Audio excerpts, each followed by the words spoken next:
Al-istighna, hakikatul istighna itu adalah al-istighna anis syai' labihi.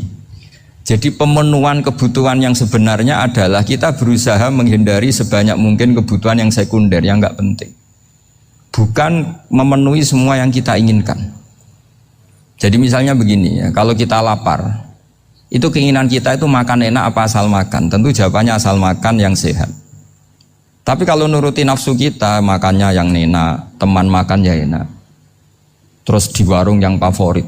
Ini kan satu kebodohan. Kenapa untuk makan saja butuh definisi sekian banyak?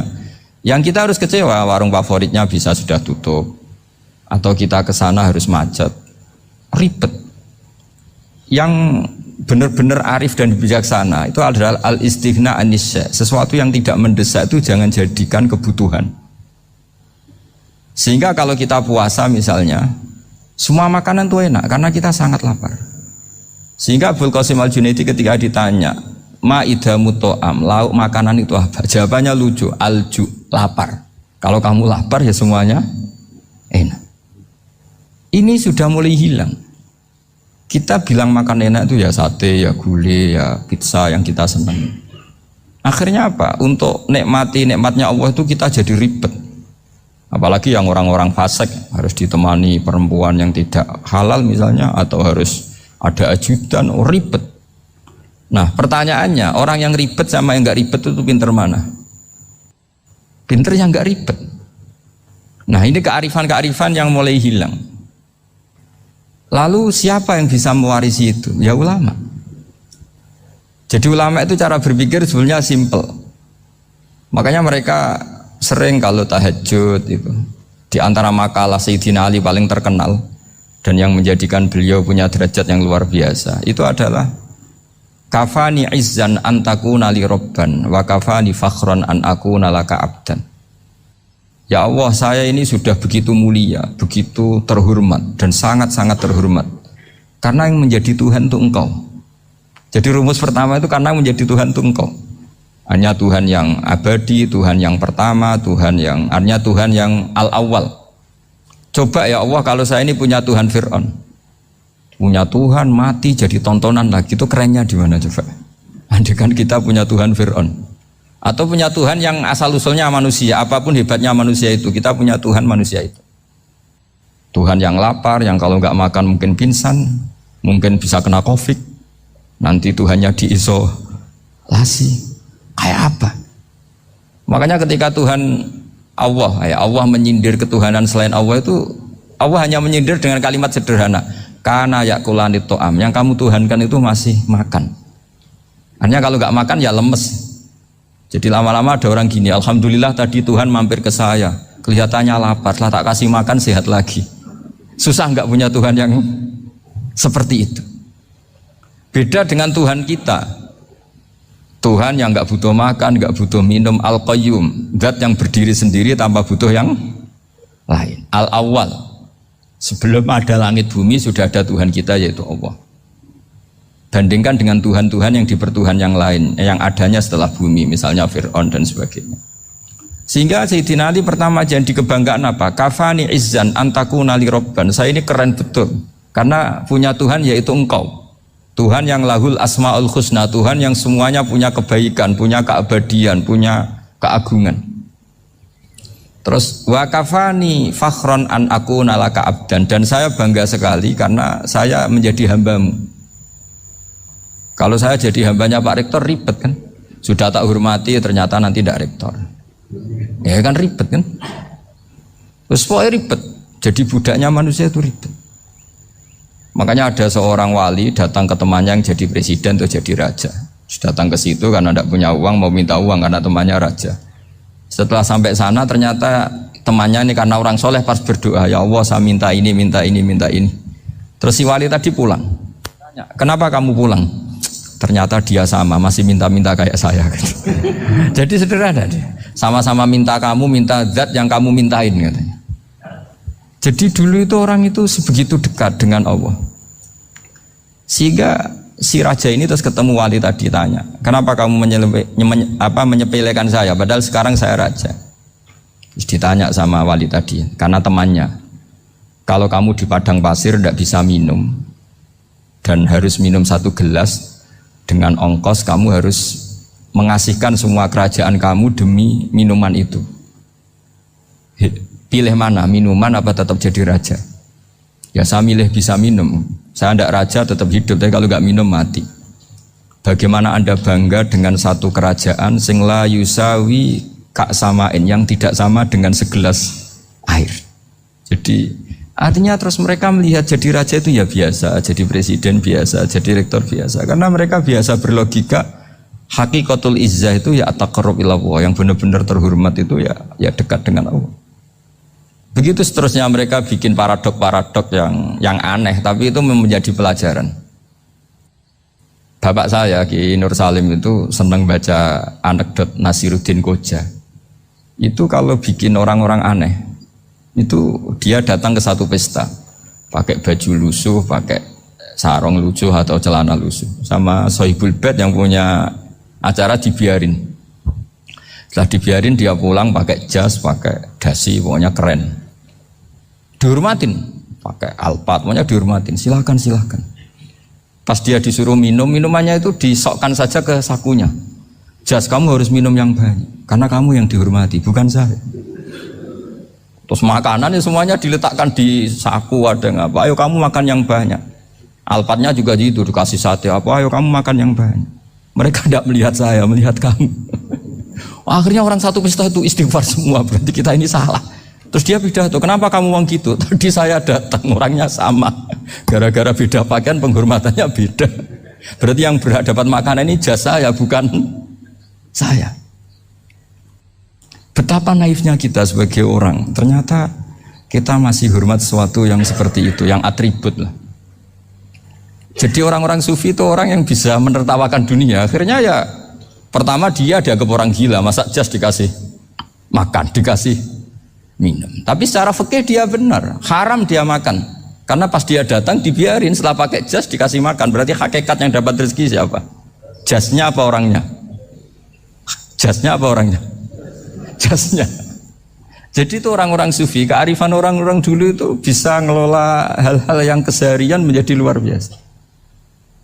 Ada seorang wali melihat istrinya makan 1 piring, anaknya makan 1 piring, ditanya, kalian kenyang? Wah kenyang sekali. Melihat anaknya minum kopi 1 cingkir, seneng, kalian seneng sekali. Wah kalau seneng dengan hal-hal yang murah bisa, ngapain harus seneng dengan hal-hal yang mewah, bodoh sekali saya. Sehingga terus mereka bisa qanaah. Qanaah itu ya hidup itu simpel, sederhana. Jadi tentu saya tidak akan ngomong yang muluk-muluk, selain itu tidak bidang saya juga apa ya. Kita ini butuh obat di kondisi Covid seperti ini, butuh kesederhanaan, butuh apa ya?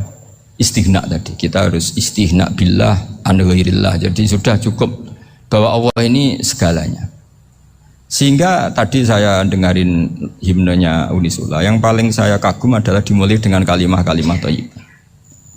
Di antara tugas suci Nabi Ibrahim dan semua Nabi adalah wa ja'alaha kalimatam baqiyatan fi aqibi. Nabi Ibrahim itu Nabi yang diberi gelar Allah.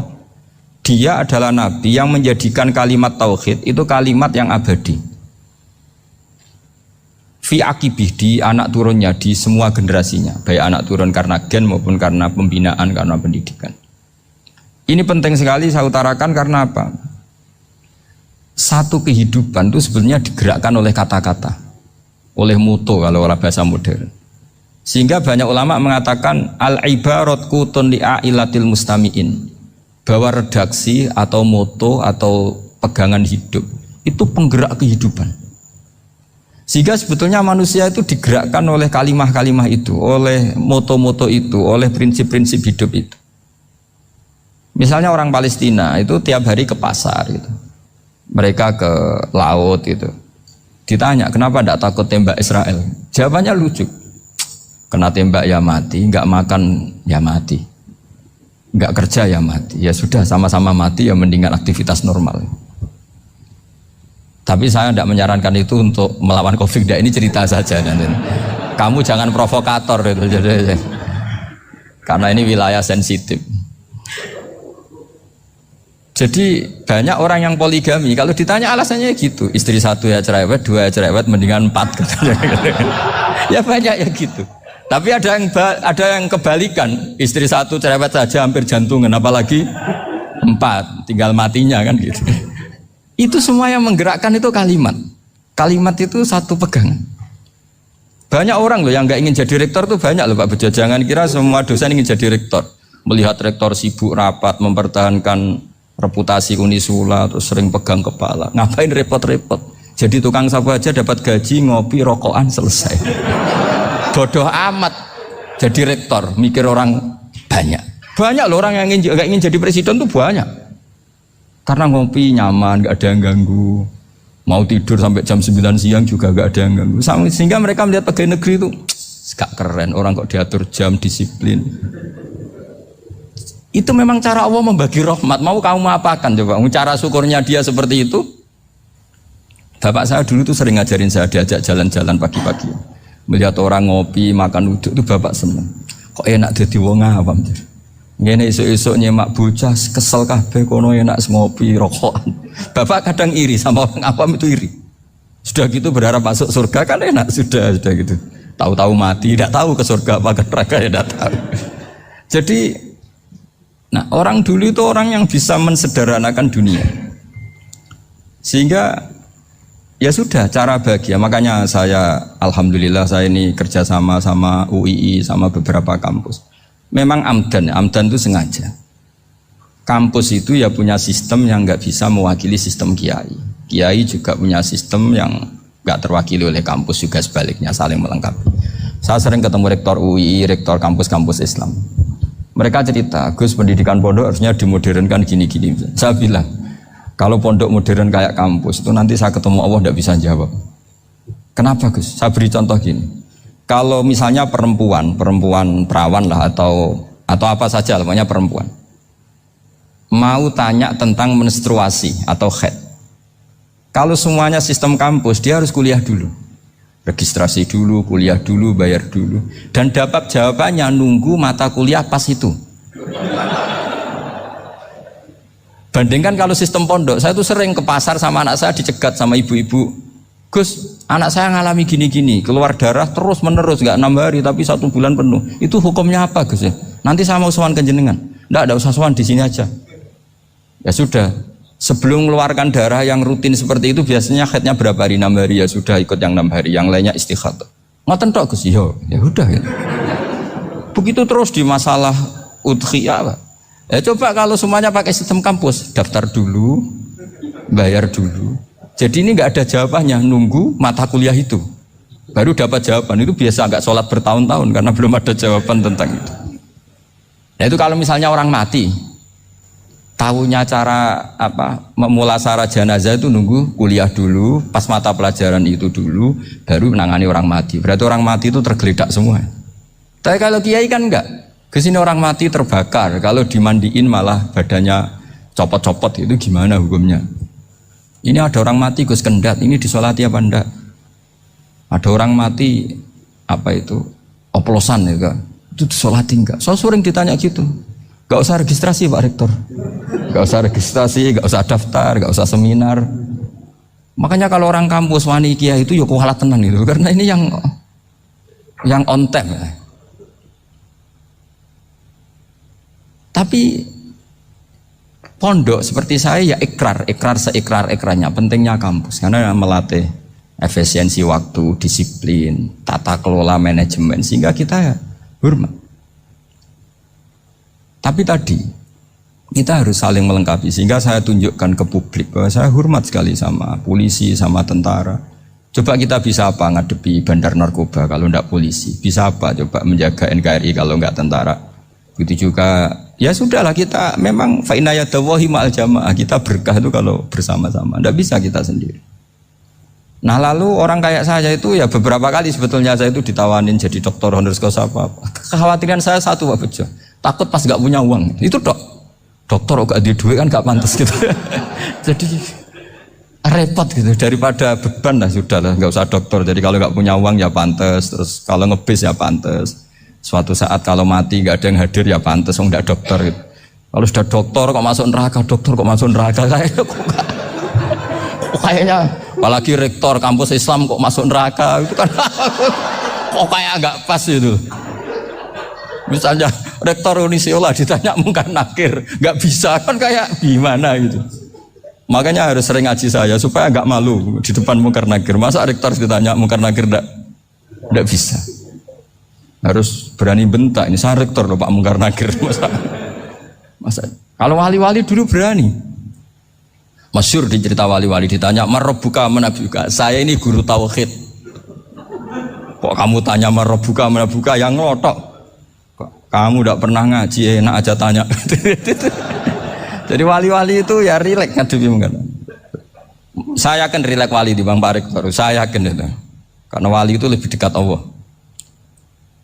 Sehingga orang dulu itu saya ulang lagi ya. Ada satu kearifan namanya hidup itu apa? Hidup itu adalah cari sebanyak mungkin supaya hidup itu tidak tergantung pada banyak hal. Sehingga misalnya cara berpikir orang-orang modern itu sebenarnya banyak orang-orang ilmuwannya nggak ngagumi Amerika. Bukan karena angkuh ndak. Untuk mempertahankan kebesaran negara sebesar itu, kebutuhan listriknya besar, kebutuhan tentaranya besar, kebutuhan apa. Sementara negara kayak Venezuela atau Swiss kebutuhannya ada banyak. Pertanyaannya, yang tergantung dengan banyak hal sama yang tidak tergantung banyak hal, itu pinter mana? Kalau dibalik pertanyaannya gitu, negara-negara maju itu tidak keren kalau dibalik pertanyaannya. Orang yang untuk mempertahankan eksistensinya banyak, butuh banyak hal, dengan yang tidak butuh banyak hal, itu pinter mana? Orang yang bahagianya nunggu jadi dokter, nunggu jadi kiai besar, kiai viral, dengan orang yang bahagia cukup dengan ngopi, itu pinter mana? Tapi kalau dibalik pertanyaannya, orang yang tahunya nikmat hanya kopi, dengan nikmat yang banyak, pinter mana? Makanya Mbah Mun tuh kalau guyon itu lucu. Aku iku sakake ambek wong desa sing mlebu swarga. Saya dulu eskal mlebu swarga kok disakeni. Akhirnya beliau memberi penjelasan. Wong desa iku roe pakanan enak, iku mau kopi mbek uduk. Lah swarga iku mau nuruti sing dikarepno. Akhirnya wis mau mangan, wis ngopi, nguduk, ngopi ora roh pakanan liyane ku ora roh. Nasi mandi yo ora roh, pizza yo ora roh apa-apa. Terus saya bilang, wah lah niku nak nganti selera tentang wanita cantik. Iku juga sederhana.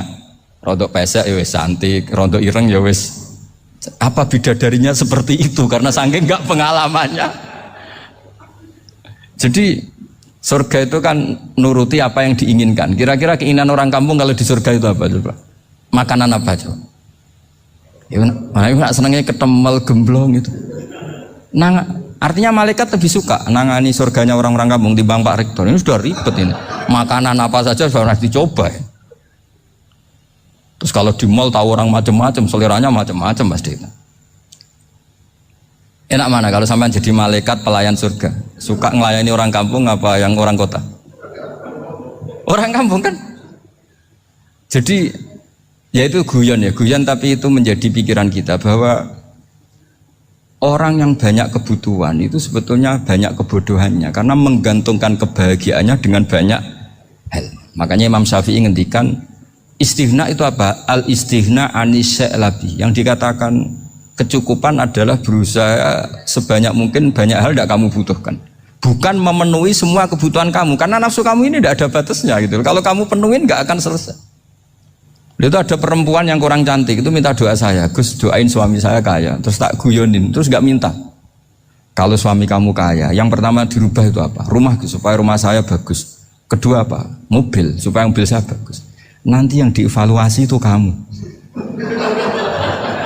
Mobil bagus, Alphard, rumah mewah, istrinya kamu pasti itu dievaluasi. Langsung nggak usah sudah gini aja kan. Jadi pertama yang dievaluasi itu kaya itu coba kalau suami kaya itu yang dievaluasi pertama rumah ya, rumah ganti. Setelah itu apa? Mobil. Kira-kira berikutnya akhirnya sudah nggak jadi. Nabi Ibrahim itu pernah minta umur panjang, keren umur panjang. Sama Allah nggak dijawab. Datang orang tua gitu mertamu ke Nabi Ibrahim, terus disuguhi dikasih kurma. Apa itu? Kok kurma apa? Anggur yang sudah matang sekali, sudah dimakan. Setelah dimakan meler keluar lagi, dimakan lagi meler lagi. Terus Nabi Ibrahim masuk lagi ke kamar. Ya Allah, doanya tak cancel. Nanti kalau saya tua kayak itu. Jadi Allah itu gak jawab langsung tapi ngirimkan itu. Akhirnya ya Allah gak jadi. Nanti takut itu.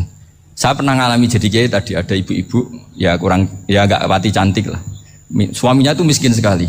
Minta doa saya supaya kaya. Bareng tak kasih pertimbangan itu udah gak usah gak jadi. Jadi itu kearifan. Tapi kearifan ini harus kita tanamkan. Saya nggak bisa membayangkan Indonesia yang besar ini, andai kan tidak ada qanaah, nerimo ing pantum. Coba sekarang ada Covid. Andai kan Indonesia itu kayak Perancis. Saya beberapa kali punya tamu orang yang hidup lama di Perancis, bahkan dapat istri orang Perancis. Itu dulu nggak begitu mencintai Indonesia. Tapi setelah di Perancis 2 tahun, wah Indonesia hebat. Di Perancis itu kata dia kalau cerita, semua kebutuhan masyarakat itu dibebankan ke negara. Apa saja minta negara, apa saja nyoal negara. Sementara Indonesia, coba kalau Indonesia mengalami seperti ini kok tidak ada qanaah, rimo ing pantum, bisa kios Indonesia. Orang miskin nyalahkan negara, kelaparan nyalahkan negara, apa saja. Tapi barokahnya dididik kiai, jogeman nyalahno wong liya. Urip pun romo ing pantum, diame. Sampai gak ngerti kalau Covid. Banyak tuh orang-orang kampung itu, orang lugu-lugu itu. Mbah niki saking Covid, salam ning Covid, muga-muga umure panjang. Dikira Covid itu nama orang yang ahli sosial itu. Mbah niki dana saking Covid. Matur nuwun sampekno salamku, muga-muga umur panjang. Bingung kan yang nganterin ini. Ini gimana yang mau menjelaskan? Memang nggak paham. Ribet kan. Tapi saya pastikan bahwa dengan keadaan seperti ini kita bahagia, kita stabil, itu jelas barokahnya kalimah tadi, moto tadi atau pegangan hidup tadi. Makanya disebut al-ibarat qutun li'ailatil mustami'in, bahwa redaksi atau kata-kata atau pegangan atau filosofi hidup, apalah namanya itu adalah penyemangat. Penyemangat. Karena kata-kata ini memang luar biasa. Ketika sahabat perang demi kebenaran, zaman itu ya pasti benar karena yang dibela Nabi. Dulu itu kan enak zaman Nabi, yang dibela mesti benarnya, musuhnya mesti salahnya. Sehingga dulu itu memang harus tegas. Kalau sekarang mau tegas gimana? Yang kamu bela tidak mesti benar, musuhnya tidak mesti salah. Ribet kan kalau misalnya saya tukaran sama Pak Rektor, kamu mau bela mana kan bingung. Saya tidak mesti benar, saya tidak Nabi. Pak Rektor apalagi tidak mesti benar lagi kan? Ribet kan? Jadi kalau kita mau perang sekarang itu mau pede gimana? Enggak. Makanya banyak ulama sekarang tuh mau tegas tuh enggak berani karena ya banyak hal yang abu-abu lah wilayahnya. Misalnya pilihan presiden, atau pilihan bupati, pilihan menteri. Kamu mati-matian bela itu, yang kamu bela tidak mesti benar, musuh kamu tidak mesti salah. Misalnya pilihan bupati, wah ini kabupaten ini baik kalau bupatinya ini, yang satu bilang ini, terus tim suksesnya kamu tanya, kamu yakin? Ya tidak juga. Lah kenapa semangat? Kan saya botohnya, paling alasannya ya itu aja, bukan yang lain. Beda dengan zaman Nabi, nabinya mesti benar, Abu Jahalnya mesti salah, kan enak aturan mainnya jelas. Singkat cerita dalam perang itu banyak sahabat yang ngalami luka, ngalami apa gitu. Kemudian curhat ke Nabi, ya Nabi gara-gara derekkan jenengan, ngikuti jenengan saya harus ngalami seperti ini. Ngiranya orang itu diapresiasi sama Allah keluarnya. Ternyata sama Allah gak diapresiasi. Malah diturunkan ayat intakunu ta'lamuna fa innahum ya'lamuna kama ta'lamun wa tarjuna minallah malah yarjun. Kalau kamu sakit karena perang, orang-orang kafir itu ya sakit, itu saja berani padahal demi kekafiran. Wa tarjuna minallah ma la yarjun, padahal kamu punya nilai lebih yaitu berharap kepada Allah yang mereka tidak punya. Saya jadi kiai itu ya kadang mangkel. Karena yang benci ya benci, yang seneng itu ngel-ngel loh kayak Pak Bejo. Jadi semuanya ribet. Lah iya, yang benci ya ganggu, yang seneng ya ganggu, tambah nemen. Seribet. Tapi kalau sudah ingat bandar narkoba, mereka berhadapan dengan polisi, kadang ditembak karena kesalahannya terlalu fatal. Antar persaingan mereka juga bisa tembak-tembakan karena merebut pasar narkoba. Itu saja mereka berani. Kok kita yang jadi kiai kadang dicium tangannya, dihormati gak berani, hanya takut apa ya, musibah-musibah kecil lah, atau problem-problem kecil. Lah iya, kalau kita bandingannya gitu. Kalau kamu mau tahajud kedinginan, itu masih nanti dihisab Allah itu gitu. Maling ayam itu keluar malam-malam, hanya dapat ayam. Itu gak takut dingin. Ya gak takut digebuki masa. Kamu mau tahajud saja takut dingin. Makanya nanti hisabnya orang soleh itu nanti dijajarkan orang dolim. Terus diperbandingkan. Wah itu habis kamu kalau itu. Jadi misalnya Unisola mau rapat, tapi ini malam, kalau malam dingin nanti sama masuk angin. Anak-anak pang di perapatan aja berani kamu. Kalau sudah perbandingannya gitu tuh ribet kita nanti. Makanya itu kalimat itu moto atau filosofi hidup. Sehingga diulang lagi nasihat itu. Iyam saskum korhun fakodu masal koma korhum mislu. Kalau kamu kena luka, orang-orang yang nggak benar juga akan kena luka. Itu aja berani demi ketidakbenaran. Masa kamu demi kebenaran nggak berani? Akhirnya orang itu, ya itu kalimat, itu heroik. Makanya kita ini penting ya. Makanya tadi himne Unisula dimulai kalimat thayyibah. Karena kalimat ini yang menjaga kita kalimat ini. Misalnya tentang Tuhan. Kenapa orang Islam imannya kokoh seperti ini, termasuk yang sudah hidup di Amerika, di Australia, di mana-mana. Itu ya barokahnya ajaran atau barokahnya kalimah. Saya sebut kalimah saja pakai bahasa santri. Karena la ilaha illallah itu dalam tradisi santri disebut kalimatu haqqin alaiha nahya wa alaiha namut wa alaiha nub'ats. Ada yang riwayat wa biha nub'ats insyaallah taala minal aminin. Kenapa mereka di mana-mana meskipun sekolah di Amerika, di Australia, bahkan di Uni Soviet tetap mukmin? Itu barokahnya ajaran yang benar. Allah itu siapa? Tuhan. Tuhan itu sifat dasarnya apa? Awal. Dia harus wujud awal sebelum makhluk yang lain. Sehingga ketika ada negara yang maju, yang tertib, manajemennya tertib, masyarakatnya makmur, tapi punya Tuhan yang tidak seperti itu, tidak awal, itu sudah gak nyaman. Karena ndaklah keren Tuhan saya, karena Tuhan saya itu al-awwal, zat yang pertama. Tuhan saya keren lah, zat yang gak mati. Tuhan yang gak mati, yang gak pernah ngalami kematian.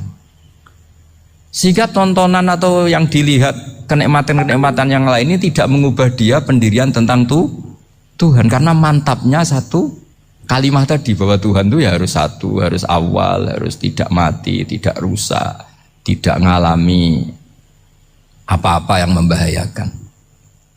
Sehingga ketika ditawarin Tuhan yang lain, meskipun menjanjikan secara finansial atau kemakmuran, mereka gak tertarik. Itu coba, itu barokahnya makmur apa barokahnya ajaran? Barokahnya ajaran. Sering negara Islam itu kalah makmur dengan mereka, tapi barokahnya ajaran ini tetap apa? Tetap Islam. Makanya Nabi Ibrahim, Nabi yang sukses bikin wa ja'alaha kalimatam baqiyatan fi aqibi. Sehingga kita ini bekti sama orang tua misalnya, itu ya karena ajaran. Suwargamu itu karek wong tuamu. Nak wong tuamu ridho, Allah ridho. Nak ora ridho, Allah ora ridho. Ridho wa fi ridhol walidain wa sakhatu wa sukhtu wa fi sakhatil. Sehingga ketika ada orang tua yang agak brengsek gitu, anak-anak tetap hormat. Punya orang tua yang miskin, yang sudah miskin, tukang tombok nomor, banyak kan di kampung gitu. Ya tetap hormat. Coba kalau dari awal kita ngajari orang tua kamu hormati, ya kalau baik, kalau tidak usah. Bisa geger Indonesia. Tapi barokahnya ajaran-ajaran itu Indonesia tertib karena ada ajaran.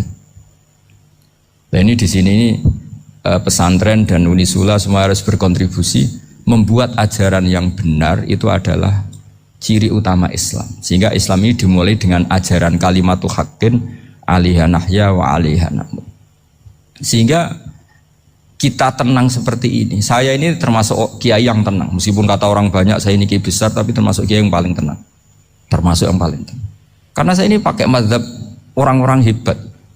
Saya berkali-kali cerita, orang kayak Imam Syafi'i itu orang yang luar biasa. Saya berkali-kali cerita, orang yang tadi nyium tangan kamu ya Imam Syafi'i, di belakang tuh ngerasani kamu, menghujat kamu. Jawabannya enak saja. Berarti saya alhamdulillah orang yang wibawa. Buktinya di depan saya nggak berani. Jadi enteng saja. Diceritain sebagian kampung, sebagian separuh dari warga kamu itu nggak suka kamu. Ya bagus lah nggak suka saya, nggak akan utang duit saya. Di mana-mana orang utang itu karena teman dekat. Kalau nggak seneng pasti minimal nggak utang, nggak pinjam mobil, nggak pinjam apa. Berkah mana yang seneng sama yang gede? Jadi dianggap enteng saja. Semua yang dialamin dianggap enteng saja. Misalnya punya istri pemarah, ya baguslah marahin suami. Kalau marahin tonggo malah ribet. Jadi kamu harus terima kasih kalau dimarahin istri. Baguslah marahin saya mah, kalau marahin tonggo ribet. Jadi enteng saja. Tapi kita sekarang itu karena nafsu ya, sehingga menghadapi hidup ini ribet. Ulama dulu kalau mau mati itu senengnya bukan main. Sudah lama saya ini ingin gak maksiat. Kayaknya gak maksiat paling efektif itu mati. Ya tidak apa-apa Gusti, kalau sebaiknya mati ya mati aja. Enteng saja. Jadi melihat kematian itu akhir dari segala keburukan atau potensi keburukan. Apapun baik kita sekarang, suatu saat mungkin kita gak baik. Yang bisa menghentikan ketidakbaikan atau potensi ketidakbaikan itu apa coba? Mati kan? Berarti mati itu mengerikan apa menyenangkan? Mesti kamu tidak berani menjawab. Meskipun secara ilmu kamu berani, tapi secara rasa agak berani kan? Saya ulang lagi ya, yang bisa menghentikan keburukan atau potensi keburukan itu apa coba? Apa? Kematian. Berarti kematian itu menyenangkan atau menyusahkan? Apapun kamu tidak berani jawab karena kamu agak-agak duniawi itu kelihatannya. Tapi secara ilmu, kamu tahu kan kalau mati itu tidak buruk-buruk banget. Karena apa? Itu akhir dari segala keburukan. Sehingga Nabi ngajarkan kalimat itu begitu luar biasa. Allahumma ahyini maka natil hayatu khairan li wa tawaffani maka natil wafatu khairan li. Nabi melihat dunia itu begitu indah. Ya Allah, kalau saya ini hidup, anggap saja hidup ini ziyadatan li fi kulli khairin, menjadi modal saya menambah segala kebaikan. Jika suatu saat saya mati, anggap mawon rohatan li min kulli syarrin, itu akhir dari segala keburukan saya. Sehingga mati hidup ya baik karena di situ kita bisa berkontribusi beramal soleh. Mati juga baik karena mengakhiri segala keburukan. Nabi nate ngendikan lagi, ajaban li amril mu'mini inna amrahu kullahu khair. Orang mukmin itu mengagumkan, semuanya baik. In asobathu na'ma syakara fakana khairan lah. Kalau baru dapat nikmat, dia syukur, maka itu baik. Wa in asobatu dharra sabara. Kalau dapat masalah mereka sabar, itu juga baik. Sehingga orang mukmin dua sisinya pasti baik.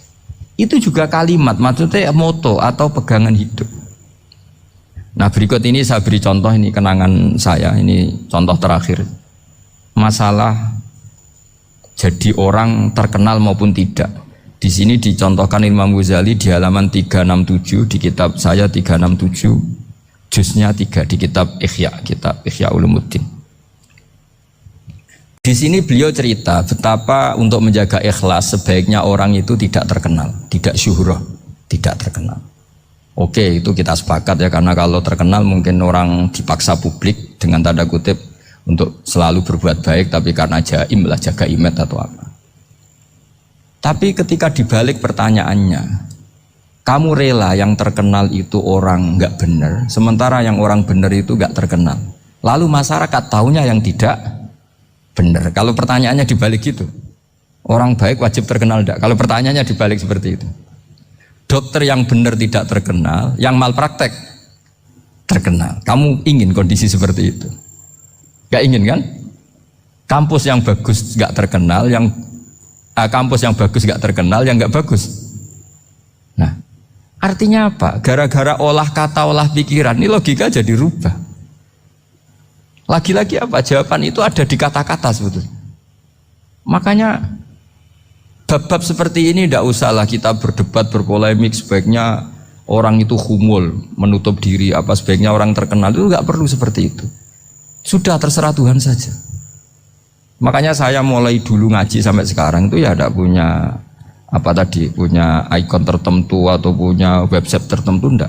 Sudah terserah pangeran. Sudah. Saya juga tidak sok suci materialistik atau enggak, ya tidak mikir saya. Bukan apa-apa ya, karena saya ini kiai, jadi biasa urusannya sama Allah, tidak sama makhluk. Jadi pusing kalau sama sarah-sarahnya makhluk itu pusing. Meskipun rektor kalau nasihati saya pasti tidak saya terima, itu tetap makhluk, itu sudah ada ngefek kalau saya itu sudah ada itu. Bukan karena saya sombong, ya memang makhluk betul gitu, bukan. Cuma nasibnya bejo aja, tapi makhluk tetap makhluk. Saya beri contoh ya. Ini makalah yang ditulis Imam Ghazali. Ya, i'lam aslahakawah anna aslal jah wa intisarus sayyid atau sayyidi wal istihar. Bahwa mazmum itu. Balil mahmudu al-khumulu illa man saharahu wa ta'ala linasri dini min ghairi takallufi talabi syuhrati minhu. Jadi kalau kamu ingin ibadah kamu selamat, ya kamu jangan terkenal. Tapi resikonya adalah kalau kebaikan itu tidak terkenal, maka agak dikenali. Kalau agak dikenali berarti masyarakat hanya punya percontohan yang tidak baik, karena yang baik tidak terkenal. Jadi itulah ulama-ulama dulu. Jadi apa-apa itu dibanding-bandingkan. Kemudian nanti kelihatan, jawabannya itu kelihatan. Jadi ulama dulu itu biasa ngarang misalnya afatun nikah, sisi negatifnya nikah, harus ngurmat istri, harus macam-macam, kalau terlantar itu ya dosa. Seperti tadi Pak Marsudi cerita, kalau orang ngapalkan Quran itu takut lupa, kalau lupa itu jadi dosa. Pertanyaannya, kalau semua orang takut lupa, takut dosa, semua orang nggak hafal Quran karena potongan-potongan lupa. Cara berpikir tidak seperti itu. Kalau berpikir ya namanya hafalan ya inginnya hafal, kan nggak ingin lupa. Lah nanti kalau takdirnya lupa karena hal-hal yang dimaklumi oleh syariat itu nggak yang termasuk dosa. Yang dosa itu lupa takliwiri udhrin syar'iyyin, lupa yang tidak ada sebab yang apa? Syar'i. Tapi lupa bawaan EQ-nya tidak bagus, lupa bawaan sering dibentak. Oh itu enggak masalah karena bawaannya orang tertekan itu ya lupa. Coba kamu hafal Quran, terus punya kredit jatuh tempo, pas hari itu aku yakin enggak cerdas sudah. Itu bawaannya orang tertekan itu pasti lupa. Jadi ya saya teruskan ya. Jadi terus ada makalah yang sangat bagus sekali tentang itu. Saya baca ya. Wa yadullu ala dzalika anna Allah azza wa jalla amaral anbiya'a bi idharil amali lil iktida wa khassahum bi mansibin nubuwah wa la yajuzu ayyudhanna bihim annahum khurrimu afdhalal amalen. Jadi orang yang terlalu mendewa-dewakan khumul itu menutup diri. Oke, itu baik karena dengan khumul, dengan menutup diri Anda tidak riya, Anda tidak pamer. Tapi kata Imam Ghazali, kamu juga harus ingat, di antara syaratnya Nabi itu harus mengumumkan kalau beliau itu seorang Nabi. Harus memaklumatkan kalau beliau seorang Nabi supaya bisa diikuti. Caranya sholat harus diumumkan. Sehingga Nabi itu mengatakan harus jamaah. Karena dengan cara jamaah itu bisa shollu kama ra'aitumuni sholli. Coba kalau Nabi sholatnya nggak diperlihatkan, kamu harus sholat yang benar. Caranya gimana ya Rasulullah? Itu rahasia. Bingung nggak kira-kira? Bingung nggak? Ya misalnya amal rahasia selalu lebih baik. Terus ada pertanyaan, Nabi ngendikan kamu sholat yang benar, caranya gimana Nabi? Ya itu rahasia. Terus gimana coba? Tapi Nabi ngendikan apa? Shollu kama ra'aitumuni usolli. Ya sudah, kamu sholat niru saya sholat. Berarti Nabi sholatnya diperlihatkan apa disembunyikan? Diperlihatkan. Jadi begitu juga saya berkali-kali bilang, orang tahu kalau itu bidan ya berdasar tulisan itu bidan. Tahu kalau itu dokter gigi ya itu dokter gigi. Jangan sampai gara-gara tidak ada tulisan mau beli alat bangunan di dokter gigi, mau periksa gigi di toko bangunan. Gara-gara apa? Nggak ada maklumat. Nah, di sini ulama-ulama selalu memaklumatkan dirinya. Termasuk Imam Ghazali ketika ngarang kitab dinamai Ihya Ulumuddin, bahwa kitab ini bisa menghidupkan ilmu-ilmu agama yang mulai hilang. Begitu seterusnya. Jadi ini ngaji ya. Jadi orang itu harus ngerti. Jadi jangan nuruti emosi sendiri atau logika sendiri. Bahwa saya suka humul, ya monggo. Agama Islam menyediakan sarana itu. Uzlah itu ya punya sisi kebaikannya sendiri.